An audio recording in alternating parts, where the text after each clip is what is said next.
So how do you build an automation? It's really, really simple. One way you can do it from scratch, from a template, from my leads. Those are leads you already imported by a CSV file, or use another campaign right here in leads.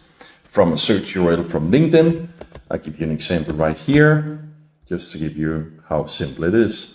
So I hit lead filters, always like when people are posted on LinkedIn. Then I type VP sales as an example. Obviously, I'll use more filters to be more targeted. But that's the URL, and I can put it right here. Give the list a name after download, tell them what time zone to use, and so on and so forth.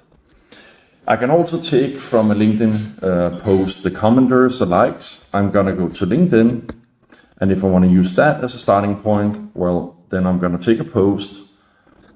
Let's just take something random here. And then I copy this URL, and the principle are the same. And from website visitors if you have our JavaScript installed. Now I'm going to start from scratch here to show it. Then I'm going to hit next. From here, I'm going to say use a URL from Sales Navigator, for example. I put it in, 200 people. This step is already bypassed if you use one of the other starting points. But when you use this function, you get this one-to-one plus AI message review and one-to-one automated AI.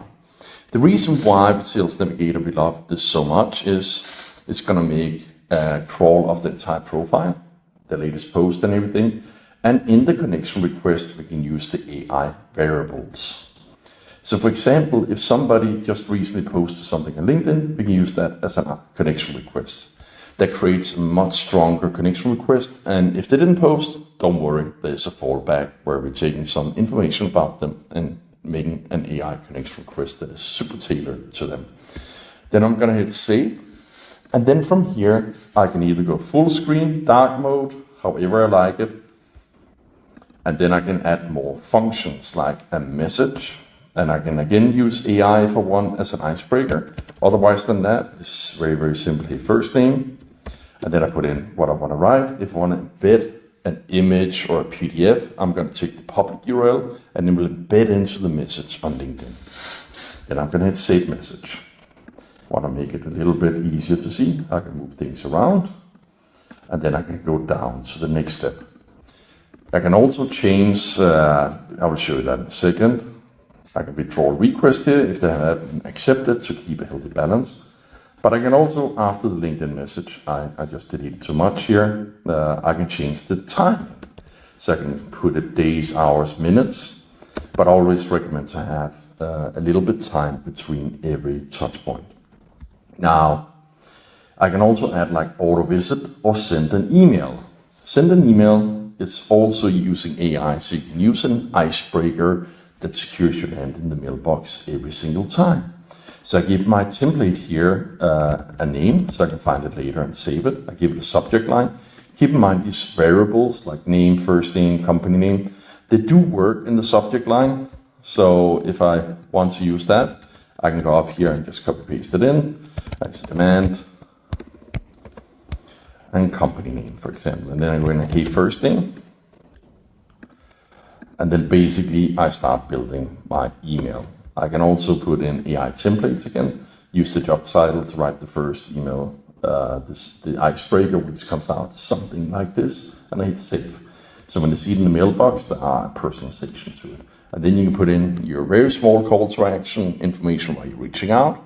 You can also define if you want mailbox rotation. If you have more mailboxes, we can switch the sender automatically, and that's about it. Then I hit save and next and finish here. Now I have multiple steps and you can add as many steps as you want. Once you're done, you're going to hit save and next. And from there, you're going to give your automation a name. I'm just going to give it a name here. You're going to hit start automation. And then after you started, you're going to hit finish and then it's running.